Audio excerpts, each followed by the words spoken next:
wealth of this queer food.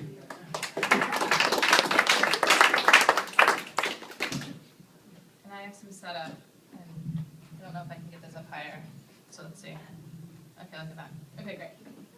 So, I have more than just note cards. I have a whole paper up here. Making and eating fermented foods is a deviant act. Deviant and subversive to a culture of mass-produced food system that sanitizes and erases difference. A food system that is making us sick. Making us as individuals, as communities, as animals, and as the earth sick. Queerness is deviant. It's a deviation from the assumed norm and therefore subverts a culture that tries to ignore and eradicate difference. That deviation has been and is throughout the world attempted to be eradicated and vilified, instead of acknowledged and celebrated as a part of our healthy world. Therefore, fermented foods are really queer. And we should all make them and eat them and build community around them. Yeah. So what are fermented foods? Now this is an extended slide, great. Okay, this part of it I don't do very often. So coffee, tea, bread, cheese, soy sauce, alcohol, all are examples of fermented foods. Yet even though most of us eat fermented foods in our life, we still don't really know what they are. So I'm going to talk about that. So I'm going to start with the process. It's an anaerobic process where somebody's got to like it, right? Where yeast or bacteria takes the sugars or starch from food and converts it either to alcohol or to acid. And in this conversion, the chemical composition of the food changes. It makes it taste better, it makes it more nutritious, it opens up food that could be inedible or poisonous before, and it preserves food for months or even years. Like queers and queerness, fermented foods have been part of human culture for human history in all locations in the world. Since people have had knowledge, I just skipped ahead. This is the problem with notes. Queers have been challenging boundaries of love, gender, ways of thinking, and ways of being fabulous forever. Yeah. And these challenges expand what is possible for all humans, create dynamic cultures, and increase possibilities for everyone. Queers mediate the expected and the possible. Yeah. Fermented foods mediate between the indigestible or partially digestible into the digestible. Queers do this through fabulousness and love. Fermented foods do this through bacteria. Since people have had knowledge of bacteria, that we have seen these microorganisms as things that make us sick, that are sick. The US culture, my cultural context, is a pretty fearful place. And we're one that when we're fearful of something, things that we can't see, things that are everywhere and anywhere, and that could hurt us, we like to control things. So we spend a lot of time, a lot of practice, a lot of public policy that kill bacteria, the good and the bad. Chlorine in our water, antibiotics in our food via commercial meat, hand sanitizers in our purses. All of these get into our individual and collective bodies. Now, I'm not saying that we shouldn't be clean, or that all bacteria are bad, or that there is a myth about bad bacteria, because there's bad bacteria that kills us. What I am saying is that our cultural fear of bacteria have produced practices and policies that also have eradicated the many microbial benefits that keep us healthy. Our fear of bacteria has eliminated our ability to see the beneficial aspects. So, I've mentioned that fermented foods makes it more nutritionally available, that increases its nutritional value, but it's not just the impact of the individual food, it's actually on our whole digestive system. Again, nice little graphic here, right? Somebody, again, has to love this one. Nice. Oh, great, Lily. So Lactobacilli is the type of bacteria that is found most often in cultured vegetables. which we'll talk about in just a little bit. And that is a series of bacteria that your belly really likes. And what we know is that these Lactobacilli helps your digestive system work a lot better. There's some emerging research on it. We don't really know why it works, but we know that this is a very important bacteria for us.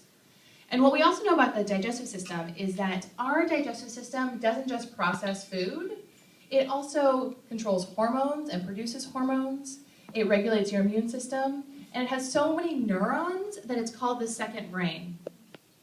So when we eat fermented foods, when we have a healthy gut with a healthy amount of flora, of microflora, of Lactobacilli, all of those things work better. They're mood regulators, they're immune supports, they help prevent a wide variety of diseases. Now, many of you may know about this because, or some of these health benefits, because of the new wave of yogurt with added bacteria in it, with probiotic yogurt. However, this is the food system trying to sanitize things again. Probiotic yogurt is a lot like the arguments for same-sex marriage. To make yogurt, you have to kill all of the natural bacteria that's in milk and then add in clean strains of bacteria back in. There are specific individual bacteria strains that are put back in. So just as with the arguments for same-sex marriage of sanitizing queers as normal, enough to get married, enough to be accepted into normal life, this is the food system, again, saying, well, we'll give you a little bit of what we now know you should be having, but only in a very clean and sanitized way. And bacteria works in community. Just like queers. So if we have a few bacteria just hanging out, they don't really do anything. We need the numbers high enough in order for them to start to work. And not just the same types of bacteria. Bacteria work the best when there's lots of different types of bacteria working together in a community. So this is not a single issue activism for bacteria. That landed a lot better when I wrote it earlier. I apologize for not having that great. So similarly to queers and queer community, there are queers all over the world that are isolated. And in these isolated moments, we can see the destruction of oppression on these isolated folks in misuse of alcohol and abuse, in violence and suicide.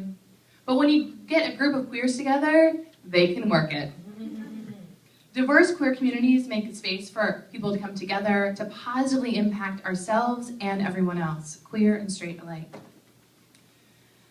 So, I think everyone should eat fermented foods. So I'm going to tell you a little bit about it because I also think you should make fermented foods. So the easiest entry into making your own fermented foods are fermented vegetables. So I'm going to talk to you through about how to make ginger carrots. In order to do that, you take some carrots and some ginger and some garlic and you shred them in some way. You cut them, or you take a grater, or you take a Cuisinart and you get them into little bits. And then you take salt and you sprinkle them all on top and you mix them all together.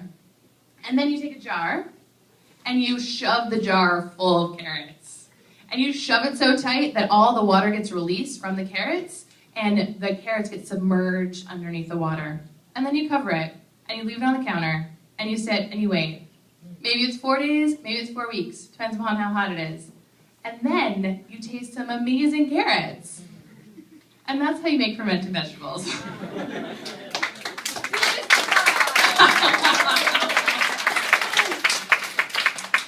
The salt that you put in it makes the environment inhospitable to the bad bacteria that will spoil the food and invites and welcomes all the amazing bacteria that is all in your air, in your home, in your community to populate those carrots and to turn them into fine-tasting carrots to superfood. So when we sanitize our world from bacteria, when we sanitize our communities, it's coming from the same frame. Oh, there's another picture here. To go to the next one. If we look at a group of people and say, this is the difference that we don't want here, and pluck it out, that makes an unhealthy community, an unsafe community. When we look at a human body or a human environment and say, we don't want any bacteria here, we want to remove all of that, That's making an unhealthy human body, an unhealthy human environment, but it's from the same frame. So as queers, we can be the catalyst for queering our foods, to consciously nurture these diverse bacterial communities that support us. Queerness and queer communities are a source of our health because of the diversity and challenge we create. So making and eating fermenting foods is a deviant act. Deviant and subversive because it fosters a healthy place of messiness, of rich diversity, of dynamic action, and a place of resilience. Eat some fermented foods.